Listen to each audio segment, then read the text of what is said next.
Hello, my lovelies. Okay, here we are again, happy as can be.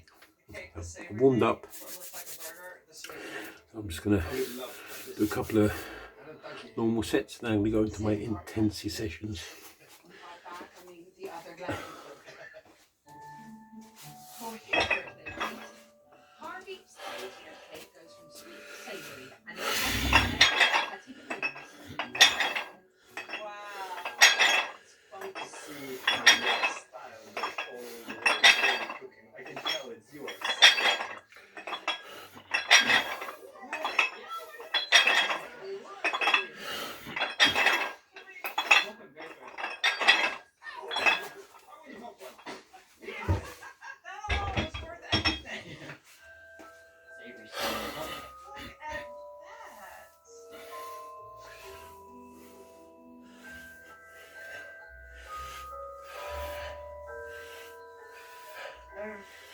So nice and savory.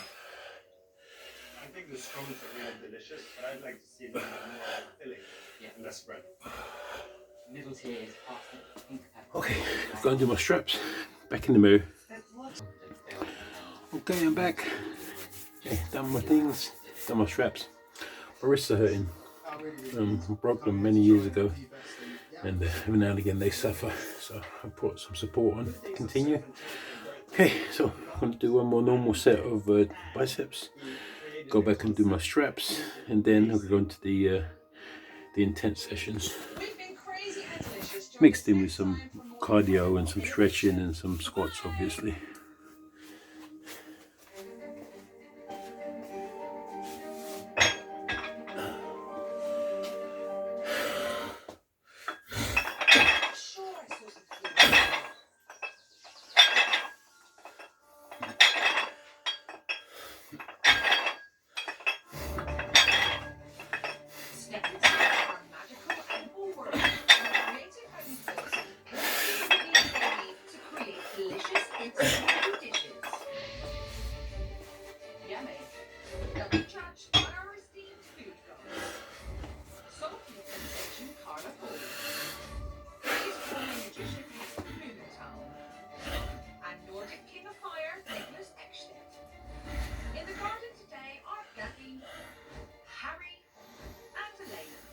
They must amaze with apples, reinvent everyday spaghetti, and create brunch feasts fit for the gods.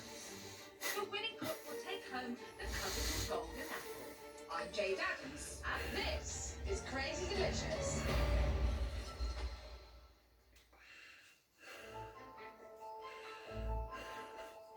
3 inventive cooks are here to create magical dishes.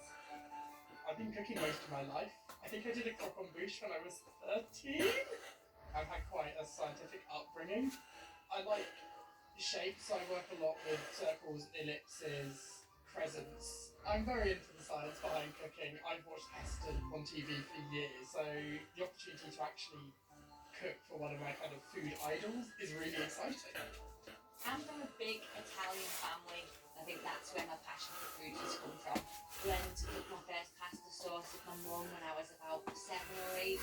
It's been my life since I've been a child. And naturally go towards sweet food. I always like to do things that just look crazy. It's warming up, get my balance sorted. Right, I have to do my straps. Back in the mo. My son's never quite sure what I'm going to say.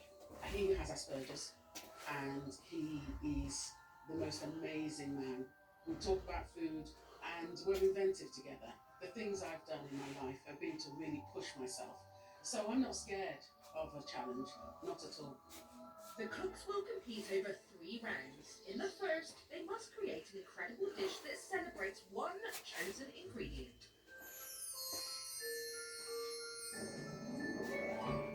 Hello, you 3. Hello. For their first course, the gods have picked a fruit, and they would like you to turn it into something tantalizing. The apple. Now, like everything around here, it's perfectly in season, so go forth and forage. The garden is brimming with apples and any other ingredients the cooks desire. Oh wow, it's cute. Is that time?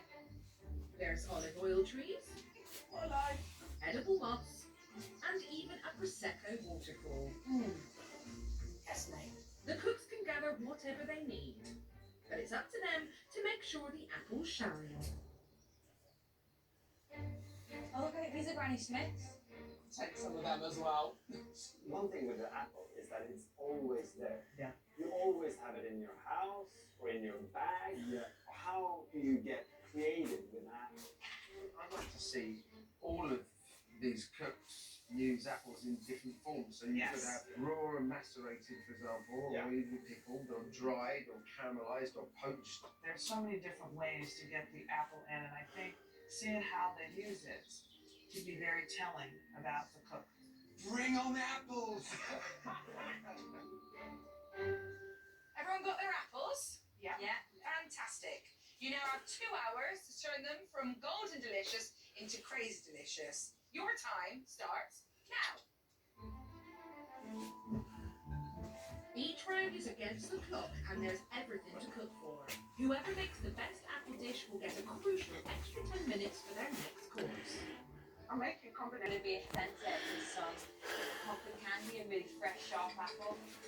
Hello, Gabby. What do you do? I'm gonna try and showcase the humble apple in as many ways as I can. What apples are you using? I'm just gonna do Granny Smith today. It's my favourite. I think Yes. it's sharp, fresh, Yeah. but I can also sweeten it up if needs be. I think it's actually more interesting to see one apple prepared in different ways. So, all right, well, good luck. Seem very confident. You can't see my knees. For his dish, Harry's hoping to impress the food gods by combining 2 desserts in one. I am making an apple crumble cake. You can't not like apple crumble and custard.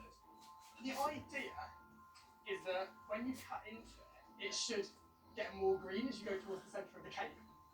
Harry's triple-tiered apple cake will be surrounded by multicoloured apple slices, filled with a creme pat custard and topped with crumble. Oh, they look quite good. Hello, Harry. Hello. Is that hot off the press? It is hot off the press. It has just come out of the oven. So, what is your dish? I guess it's almost to take on apple crumble and custard as a cake. Inside the cake, there's going to be creme pat, so like really thick custard. Yeah. And there's also going to be apple compote, which is coming along as we speak. And I've also got a miso caramel. Ah, I'm loving the sound of that. What's a miso caramel? So it's apple caramel Yeah. with added miso. Smell that. Custard with themselves. It's quite cool, isn't it? I Yeah, love tiring. I love the Here versatility. you go. Some of the things that I was really hoping for seem to be happening. Gabby, she's doing several iterations of Granny Smith. That I love. Harry had 3 sponges. Yes. So if he's going to layer those, it'll be really heavy. Might just get you hot, baby. Elena, I love the fact that she's doing a surprising flavour combination. Making the surprising delicious is challenging, but massively exciting. 1 hour to go. All 3 cooks are trying to showcase the apple in very different ways. Elena's caramelising her apples in butter and sugar to give them a warm toffee apple flavour, Come on, Emma. Come on. Tell me now. while Gabby is using fresh grated apple in her sponge to keep it moist. The rest you have is a dry sponge that you need to like Okay. have 5 cups of tea to wash it down. This is the set. She's also making a sharp tasting gel by adding a thickening starch to Granny Smith juice. So now I've got a really nice, natural, thick, fresh apple gel. It'll be like a sweet and sour contrast. It'll be really fun for the food gods to do.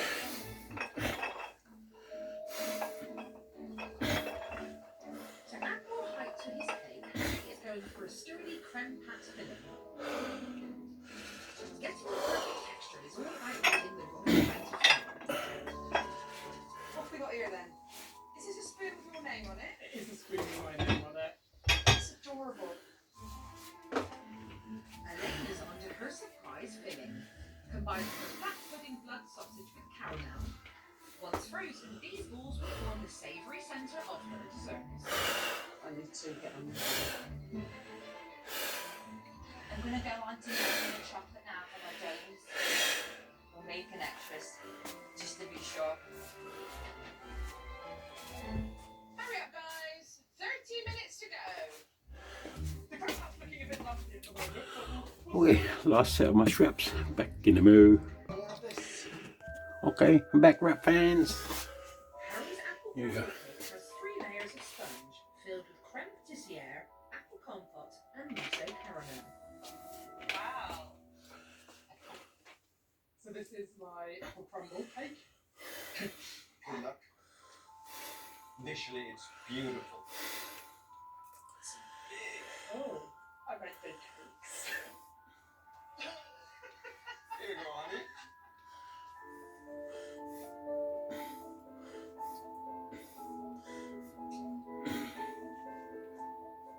In here, this is the miso. Yes, so it's red miso caramel. The miso flavour works so well. The acidity in that caramel is wonderful, much needed. But for me, it's not enough to compensate just for the sheer amount of flowers. Generally, for me, the cake is it's heavy. When you look at the cream patissiere, I think that was a missed opportunity to use some kind of apple flavoring, and that would have given us some apple experience. It looks great. Unfortunately, it doesn't taste as amazing as it looks. How'd it go? How'd it go? Next up is Elena. She's serving frozen toffee apple desserts with hot caramel cheese and a secret savoury centre. What have you done? I made toffee apples with a twist. You've got a very nice, delicate apple crust. If this was too thick, it would have made the dish clumsy. Okay, let's be done. Bye, lovelies.